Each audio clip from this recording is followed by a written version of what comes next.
Irmãos queridos, não vamos perder de vista o que nós falamos no domingo retrasado, quando João teve a visão: e virei-me para ver quem falava comigo, e virando-me vi 7 castiçais de ouro. O que significava mesmo esses 7 castiçais?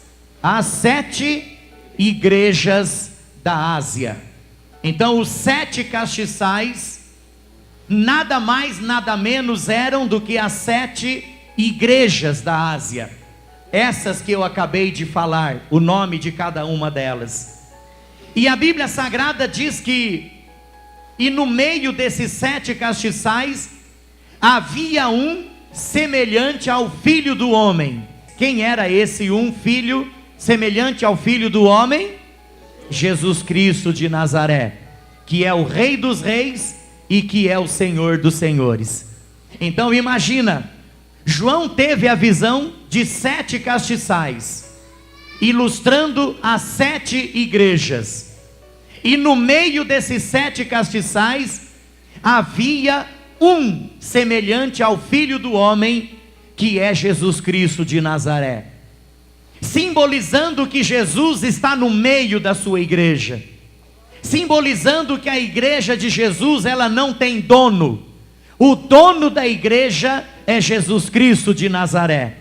É Ele que manda na igreja, é Ele que ordena na igreja, é Ele que fala na igreja, é Ele que dirige a igreja. E nós precisamos estar prontos a ouvir a sua voz durante todos os momentos da nossa vida. Amém ou não amém? Nós precisamos estar prontos para ouvir a voz de Deus. Irmãos, eu fico muito preocupado quando eu vejo igrejas que têm dono. O fulano de tal é o dono da igreja, é o que manda na igreja. Vai na outra igreja, aquela outra igreja ali tem o fulano de tal que também é o comandante da igreja. Aqui só é feito aquilo que o camarada quiser que seja feito. Aqui só se faz aquilo que ela quer que seja feito. Então tem muita igreja por aí que tem dono. E quando a gente lê Apocalipse, a gente aprende mais uma vez a não ter dúvida sobre isso, que o dono da igreja é Jesus Cristo de Nazaré. É Ele que manda, é Ele que faz, é Ele que ordena, é Ele que é glorificado, e somente a Ele toda a honra, toda a glória e todo o louvor. Amém, irmãos? Então João viu 7 castiçais, as igrejas, e no meio daqueles castiçais, que eram as igrejas, ali estava Jesus Cristo, um semelhante ao Filho do Homem. E a Bíblia Sagrada ainda continua dizendo no versículo 16, e ele tinha na sua destra, do seu lado direito, 7 estrelas. Nós já aprendemos também que essas 7 estrelas eram os 7 dirigentes da igreja, eram os anjos da igreja, aqueles que estavam na direção da igreja, os pastores que estavam tendo autoridade dada por Jesus naquelas igrejas.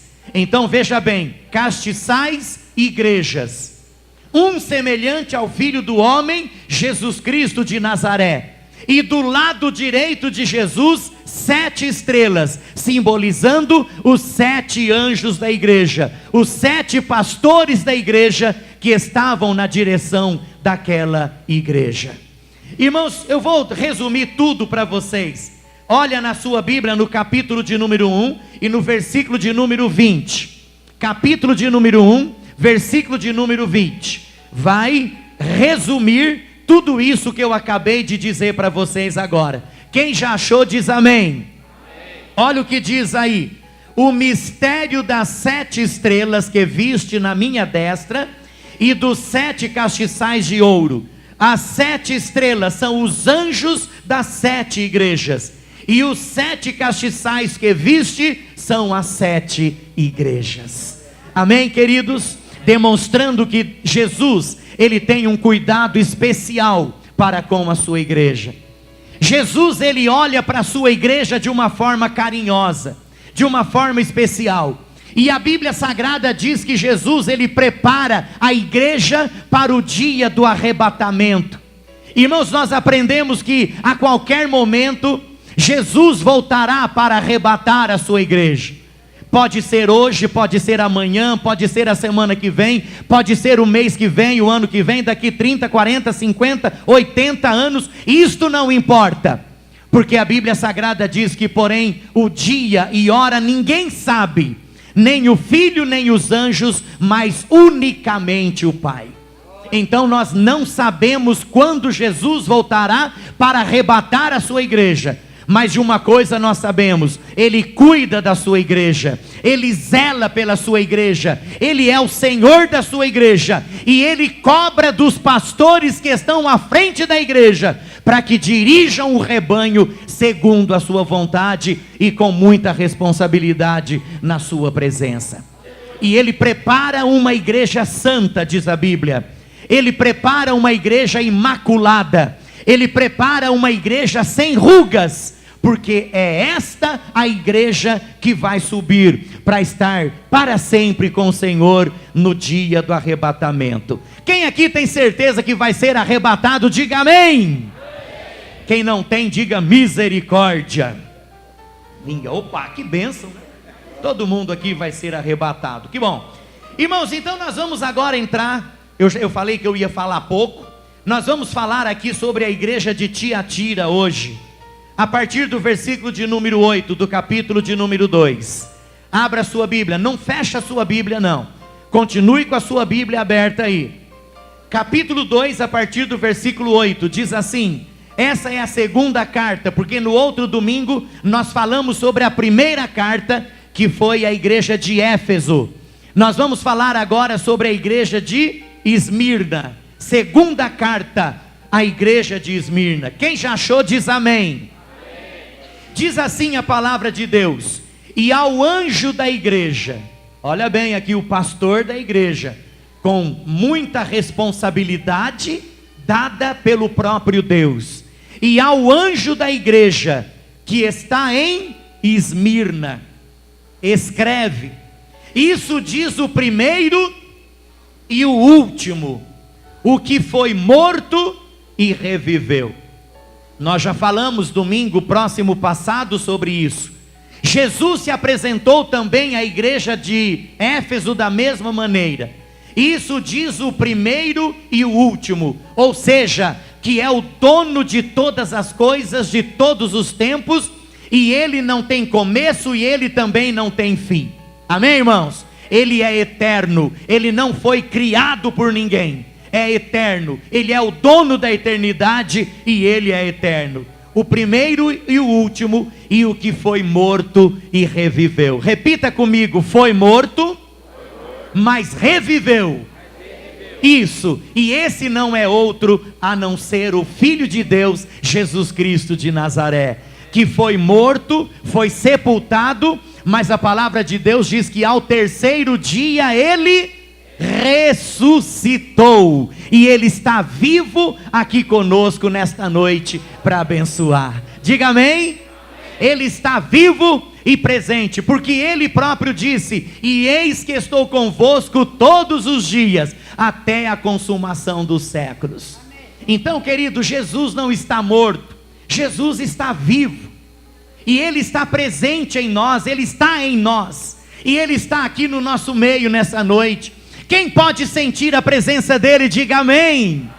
Aleluia. Nós não podemos vê-lo, nós não podemos pegá-lo, nós não podemos apalpá-lo, mas nós podemos senti-lo aqui no nosso meio, nas nossas vidas, em nome de Jesus. E a Bíblia Sagrada diz que Ele está passeando no nosso meio, abençoando as nossas vidas e recebendo o louvor que sai da nossa boca.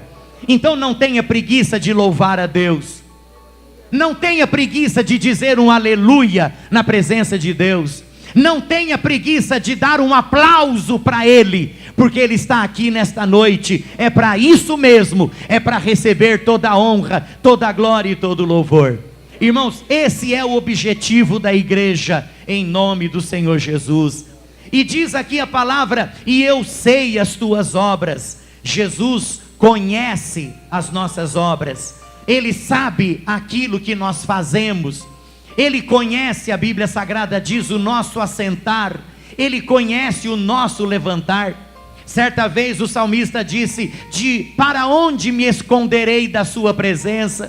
Se eu fizer a minha casa debaixo das águas ou dos mares, ali o Senhor está. Se eu fizer a minha casa nas altas nuvens, ali o Senhor está também.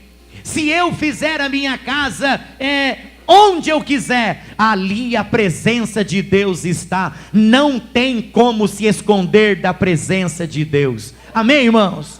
Não tem como se esconder da presença de Deus. Ele é onipresente, Ele está presente em todos os lugares ao mesmo tempo. Eu sei as tuas obras. Se Jesus estivesse dizendo para você nessa noite: João, é apenas um exemplo, João, eu sei as tuas obras, o que você diria para Jesus hoje? Jesus, misericórdia, o Senhor conhece aquilo que eu estou fazendo de errado então?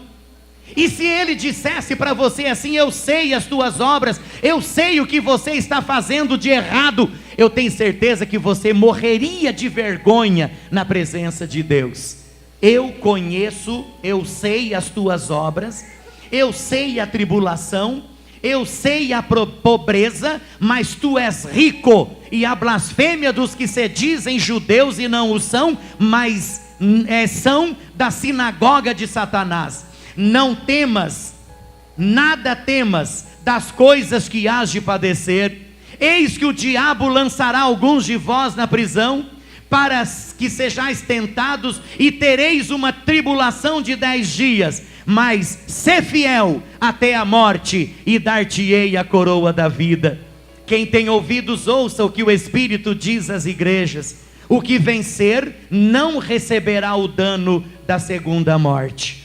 Irmãos queridos, a igreja de Esmirna, ela situava-se numa região rica naquela época.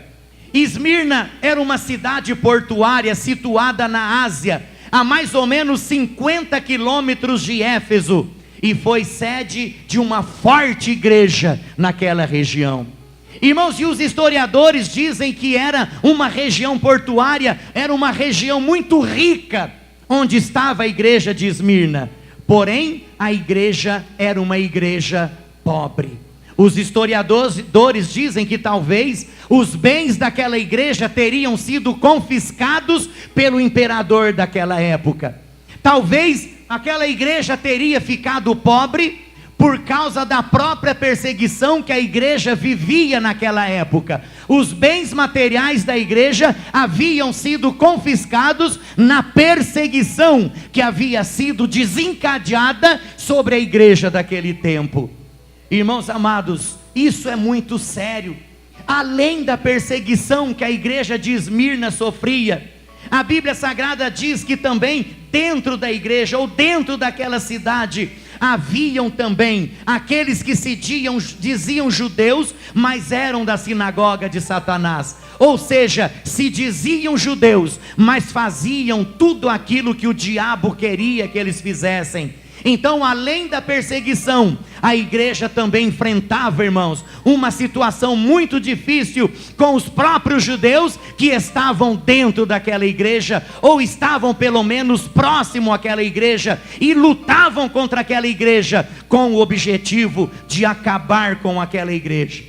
Tanto é que a própria Bíblia diz: se dizem judeus e não são, mas são da sinagoga de Satanás. Ou seja, se dizem judeus, mas não são, mas estão nos perseguindo, maltratando a igreja, infiltrando coisas ruins na igreja, querendo destruir a igreja. E olha o que diz o versículo 10: mas nada temais das coisas que estão para acontecer. Olha bem o que diz a Bíblia aqui: o diabo lançará alguns de vós na prisão, para que sejais tentados, e tereis uma tribulação de 10 dias. Era profecia isso. Alguns seriam perseguidos e seriam presos, mas João, através da sua visão, disse: olha, não temais, porque vai ser uma prisão rápida, não vai ser para sempre, terá um período determinado. Essa prisão, ela será por poucos dias, depois vocês serão soltos de novo.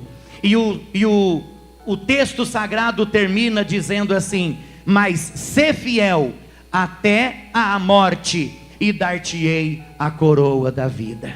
Irmãos, quando eu estava estudando esse texto durante a semana, eu estava pensando assim, como essa igreja era uma igreja perseguida, como era uma igreja sofrida, como era uma igreja que o diabo tinha um ódio terrível contra aquela igreja, mas mesmo assim, alguns irmãos ali foram fiéis até a morte. Eles foram fiéis a Jesus, até sendo necessário morrer por Jesus. Sê fiel até a morte, e dar-te-ei a coroa da vida. E eu estava pensando comigo mesmo o seguinte: quantas vezes, querido, nós abandonamos a fé, e abandonamos Jesus por uma coisa tão pequena, por uma coisa tão simples. Às vezes a gente vai andando na rua, e a gente passa perto de um irmão ali na igreja, ou da igreja, e aquela pessoa não olha para mim, não me cumprimenta. Eu já falo assim: eu não vou mais na igreja, porque aquele irmão passou perto de mim e não me cumprimentou. O outro diz assim: ah, eu não vou mais naquela igreja, porque o pastor passou por mim ali na avenida, e ele fez de conta que não me viu. O outro diz assim: ah, eu não vou mais na igreja, porque o culto passou das 8 horas, então eu não volto mais para aquela igreja, nunca mais. Irmãos, quantas vezes nós abandonamos a igreja por causa de coisas tão mesquinhas, por causa de coisas tão pequenas. Nós abandonamos a igreja, pedimos para riscar o nosso nome do hall da igreja, simplesmente por uma coisa insignificante que aconteceu, por causa de uma coisa supérflua que aconteceu. Ah, eu não vou mais naquela igreja, porque durante a pregação o pastor falou uma palavrinha que eu não gostei, então eu não vou mais naquela igreja. Você viu aqui a igreja de Esmirna? Quanta situação, prisões, perseguições até mesmo dos próprios irmãos que estavam ali. Alguns foram lançados na prisão, foram presos por amor a Jesus, mas mesmo assim, um grupo permaneceu fiel na presença de Deus. E é por isso que o texto sagrado diz assim: sê fiel até a morte, e dar-te-ei a coroa da vida. Ser fiel até a morte. Não sei se você prestou atenção, tem uma crase no ali. Não está dizendo assim, ser fiel até a morte, não.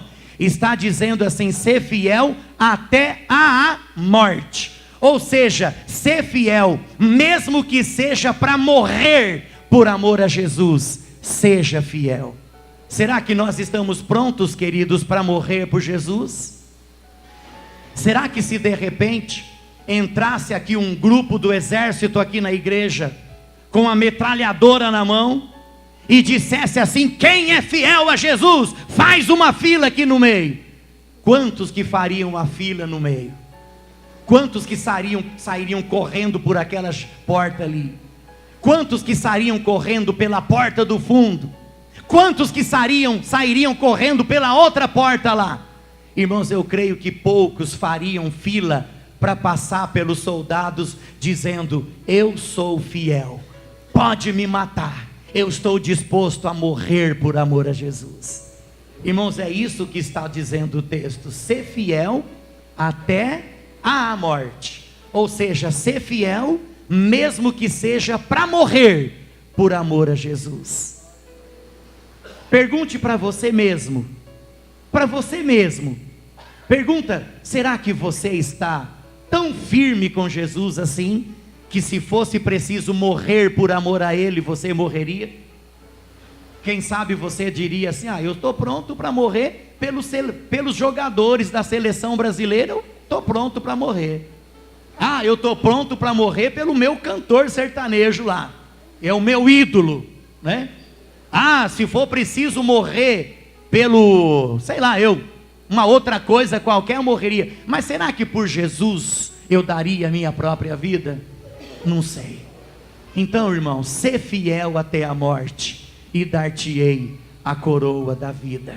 E o texto termina dizendo assim: quem tem ouvidos, ouça o que o Espírito diz às igrejas. Quem aqui tem ouvido, diga amém. Quem está me ouvindo, diga amém. Então é com você que a Bíblia está dizendo, é com você que Jesus está falando. Quem tem ouvidos, ouça o que o Espírito diz às igrejas. Amém? Vamos aprender com Esmirna?